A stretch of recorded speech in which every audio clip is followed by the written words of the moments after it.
Vamos lá para mais um vídeo, uma aula dinâmica, Biologia em Foco. Vamos na música!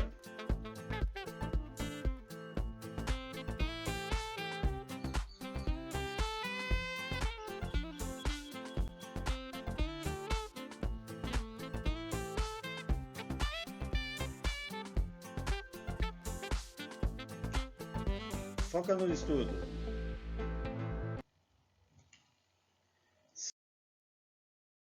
Sais minerais. Sais minerais representam um grupo de moléculas onde elas são formadas por substâncias químicas conhecidas como cátions e ânions quando são dissolvidos em água. Encontramos na garrafa d'água milhares de sais minerais que onde essas águas minerais ou água de consumo humano deve-se sempre apresentar uma quantidade de sais minerais para a questão nutricional. Existem, na grande maioria, sais minerais em grande quantidade, que nós chamamos os macronutrientes, que podemos encontrar desde carbono, hidrogênio, oxigênio, nitrogênio, fósforo, enxofre, cálcio e magnésio, que se encontram em grandes quantidades na natureza, como também encontramos os micronutrientes como ferro, boro, manganês, cobre, molibdênio, zinco, cloro e entre outros. A questão básica de obtermos sais minerais e manter a saúde do corpo é basicamente na nossa alimentação que encontramos esses macro e micronutrientes. Os sais minerais eles são dissolvidos na forma de íons em contato com a água, sendo que eles dissociados podemos encontrar o sódio na fórmula iônica e o potássio na fórmula iônica, que eles podem ser dissociados, sendo atribuído o equilíbrio osmótico na formação da bomba sódio-potássio. Na questão mais frequente, encontramos o sódio em grande quantidade em animais, potássio nós encontramos em grande quantidade em vegetais. O potássio ele ajuda na contração muscular, equivale-se na quantidade no organismo 0,1% de mineral. É responsável pela contração muscular e no relaxamento de músculo. Localiza-se no interior da célula a fim de fazer a troca com o sódio para a questão da finalidade do impulso nervoso.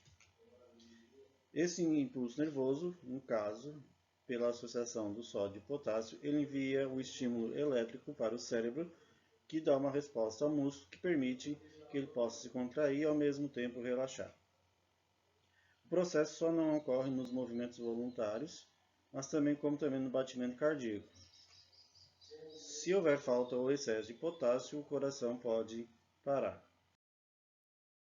Podemos encontrar então potássio em grande quantidade em alguns alimentos, como por exemplo leite em pó, mandioca, farinha, cereja, entre outros, batatas, por exemplo, uma quantidade a cada 100 gramas do alimento ingerido. O sódio ele é um controlador do nosso corpo também, onde encontra-se 0,255%, sendo que o sódio ele representa 42 litros de água existente no nosso corpo, 2/3 estão dentro das células e o restante no sangue e outros fluidos. O sódio é o que regula o balanceamento da água, tirando das células por osmose. Esse fluido passa por meio do menos concentrado para o mais concentrado e jogando na corrente sanguínea. Assim que se mantém o volume do sangue em circulação, junto com o potássio, regula também a contração muscular. Alguns alimentos podem apresentar uma concentração elevada de sódio, como por exemplo a batata palha, salgadinhos de milho, macarrão instantâneo, refrigerante em grande quantidade e ainda refrigerante que pode também apresentar um elevado número de carboidratos. Existe uma faixa onde a quantidade ideal de porcentagem de sódio ingerido equivale a dizer 5%. Acima de 5% até 10% é tolerável a quantidade de sódio na circulação. No entanto, o excesso de sódio acima de 10% torna-se um risco à hipertensão arterial. Nessa escala aqui podemos encontrar de 1 a 11 alguns alimentos ricos em sódio. Um campeão aqui é o macarrão instantâneo, que ele pode apresentar uma elevada quantidade de sódio. O cálcio ele trabalha como porteiro, ou seja, nós temos 1,38% de cálcio no organismo. É o mineral mais abundante do corpo humano. Uma pessoa que pesa 70 kg, que tem entre 1,5 kg de cálcio no organismo, sendo que 99% dele participa na formação óssea. O restante funciona como um leão de chácara da célula, que na membrana e decide o que entra e sai. Então, o cálcio ele serve como regulador de nutrientes que entra e sai para a célula. Uma parte interessante do cálcio é que ele, em estado iônico, ele libera grande porcentagem desse íon e contribui na coagulação sanguínea, na contração muscular, é componente dos ossos dos dentes e também no processo de mineralização da estrutura esquelética. As fontes ricas em cálcio podemos encontrar em leites derivados, vegetais e folhas, amêndoas, sardinha, soja e açaí. Outro mineral encontrado é o magnésio, e ele mantém a energia do corpo em 0,3%. Sendo o magnésio na forma iônica, ele contribui na formação da clorofila dos vegetais e na interação de subunidades dos cromossomos. Para que isso aconteça, ele fornece energia na forma de ATP e forma indispensável na presença de magnésio para que há uma ligação de fosfato com sal ou ácido que contém o fósforo. Sem o magnésio é impossível guardar energia para a célula.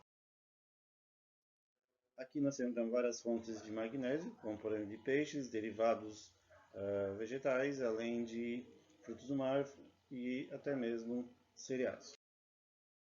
O ferro é o que caça o oxigênio, 0,005% de ferro no organismo, que é um dos principais componentes da hemoglobina, que é o pigmento vermelho do sangue. Ele quem agarra e sequestra o oxigênio captado pelos pulmões e o carrega para o restante do corpo. Uma das características do ferro, ele é o componente da hemoglobina e dos citocromos, que é responsável da parte energética a nível celular. A carência causa a anemia ferropriva, que nesse caso é uma deficiência de ferro na célula sanguínea e, consequentemente, devido à baixa índice de ferro, contribui para a diminuição da hemoglobina, que é uma proteína. Aqui nós temos alguns alimentos ricos em ferro, como por exemplo, da origem animal, carne vermelha, fígado e coração, alguns de origem vegetal, agrião, couve, e outros frutas, acerolas, ameixa seca, damasco e entre outros. O flúor ele dá boas mordidas, corresponde a 0,0001% no organismo. Ele contribui aos dentes e também aos ossos para a formação do fosfato de cálcio. O flúor se combina com essa substância formando uma outra chamada de fluorpatita muito resistente. Com isso, as bactérias da boca não conseguem fazer o seu trabalho sujo e os dentes ficam protegidos. O flúor, então, ele é um anticariogênico, por isso que evita a cárie. O excesso causa anomalias dentárias como a fluorose e a destruição dos dentes. Os alimentos ricos em flúor, nós temos desde a maçã, o ovo, cebola, grãos, alho, entre outros. Iodo é o que determina o ritmo do organismo, que nós encontramos 0,097%. Ele é responsável na produção de hormônios da tireoide, que regulam a velocidade de metabolismo do corpo e controlam o fluxo de energia. Ele também pode exercer uma função em estar ligado a 3 ou 4 ácidos de carbono. A carência do iodo no organismo leva ao bócio, que é uma doença que está associada ao aumento da tireoide. Os alimentos ricos em iodo, os principais deles, no caso, são muito poucos os alimentos que contêm iodo. No entanto, é recomendado que na parte industrial, da questão de obtenção de sal de cozinha, é necessária uma quantidade mínima de iodo para que esse iodo seja absorvido na alimentação. O cobre, segundo aqui, não deixa de se derreter, que corresponde a 0,03%. Isso quer dizer que, se o organismo produzisse toda a energia que precisasse de uma única vez, o calor gerado seria tanto que o corpo pegaria fogo. Dessa forma, o cobre, localizado na membrana da mitocôndria, é uma estrutura onde ocorre A energia faz com que o nosso corpo vire um combustível, liberando aos poucos essa energia. O selênio é o que come os radicais livres, que é uma quantidade muito pequena em porcentagem. Ele contribui no organismo para que as enzimas destruam os radicais livres e tornando estáveis durante todo o processo de energia ao longo do processo metabólico. Os radicais livres são acusados de causar o envelhecimento de várias doenças, como principalmente doenças do coração. O manganês auxilia no crescimento, onde parte das enzimas acelera as reações químicas fazendo o amadurecimento celular. Sem ele, o feto não desenvolve perfeitamente. Assim, ele ajuda o selênio a expulsar todos os radicais livres. O molibdênio, ele cria boa gordura, uma percentual muito pequena no organismo, sendo que existem várias reações químicas dentro do organismo que permitem que o molibdênio contribua basicamente, que é fazer com que a gordura ingerida dos alimentos se transforme em outro tipo que possa ser aproveitado. Ele ajuda também na eliminação dos radicais e evita com que o organismo, ou a pessoa, ou a célula, não vire uma bolha. Corresponde a 0,025%. Dessa forma, as células que produzem energia liberam gás carbônico e seguem na corrente sanguínea. Só que o gás no sangue forma essas bolhas e com isso seria a morte. O zinco, então, ele evita com que o corpo forme essas bolhas dentro da corrente sanguínea e com isso ele faz o mesmo papel de um refrigerante. Além disso, o gás carbônico fica no estado líquido, oferecendo esse risco. Significa que o zinco, nesse comportamento molecular, ele contribui tornando o gás carbônico uma forma líquida. Além disso, junto com o cobalto, o zinco ajuda em transformar as proteínas e alimentos, entre outros, que passam a aproveitar-se pelo organismo. O fósforo é o guardião dos genes, uma quantidade de 0,63%. Uma outra característica do fósforo é que ele é indispensável na formação do DNA, que é uma supermolécula que guarda todas as informações genéticas. É constituída de blocos chamados nucleotídeos para que existam e precisam ligar a molécula de açúcar em um ácido fosfórico. Além disso, o fósforo é um dos elementos que formam as moléculas de ATP, adenosina trifosfato, uma proteína que estoca energia. O fosfato, então, ele contribui na formação dos nucleotídeos e na molécula de ATP, evita várias bruscas no pH da célula e também faz a estrutura do próprio DNA.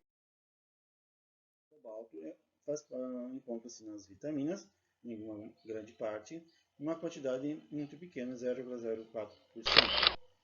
Esse elemento químico é um dos componentes da vitamina B12, uma das formadoras das células vermelhas do sangue. A falta de cobalto leva a anemia. O cromo ajuda a insulina, uma quantidade muito pequena, de 0,0003%. O papel do cromo no organismo não é totalmente conhecido, mas sabe-se que ele participa junto com os seguintes hormônios do pâncreas no metabolismo. O açúcar dentro do enxofre elimina metais pesados, sendo que o corpo pode ser intoxicado por metais pesados, como mercúrio, outro como chumbo e outros da gasolina, chumbo da gasolina, que pode comprometer o funcionamento. O enxofre ele tem que fazer a parte desses transporte químico de tóxicos do organismo, que são solúveis em água, ajudando a cloro. Ele é o do contra, então quer dizer o quê? Nas reações químicas dentro do organismo possam ocorrer, os fluidos devem ser sempre neutros, ou seja, não tem carga negativa nem positiva. O cloro, então, ele sempre aparece na carga positiva, sobrando o cloro, que é negativo, entra em ação e neutraliza e refazer o equilíbrio.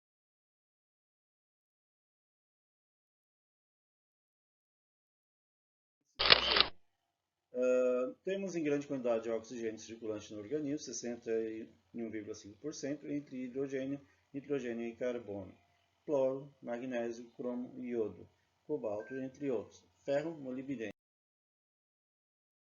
Dizer que o corpo humano ele apresenta, além de potássio, 0,21%, manganês, uma quantidade pequena, flúor, sódio, 0,25%. As curiosidades do corpo humano. O cérebro humano pesa, em média, 1,4 quilogramas, né? Isso quer dizer que são 1.410 gramas. O corpo possui 5 litros de sangue. O coração bombeia 90 centímetros cúbicos por batida, dá mais ou menos 7.200 batidas. Em 1 minuto ele bombeia 5 litros, ou seja, a quantidade total de sangue. Em atividade ele chega a bombear 30 litros. O coração pesa 260 gramas. Seu batimento normal é de 70 a 75 vezes por minuto. É formado por 2 trilhões de células. Nosso corpo tem aproximadamente 96.560 km de artérias capilares. E ainda nós temos mais ou menos 4 trilhão de células nervosas. Vamos envelhecendo, pois depois dos 18 anos começamos a perder cerca de 1.000 células por dia. Os rins filtram 90 litros de sangue diariamente. Isso significa que todo o sangue do nosso corpo é eliminado 18 vezes a cada 24 horas, mas só eliminando cerca de 2 litros de resíduos. Portanto, chegamos ao fim dessa aula sobre biologia molecular. Espero que tenham gostado. Um grande abraço a todos.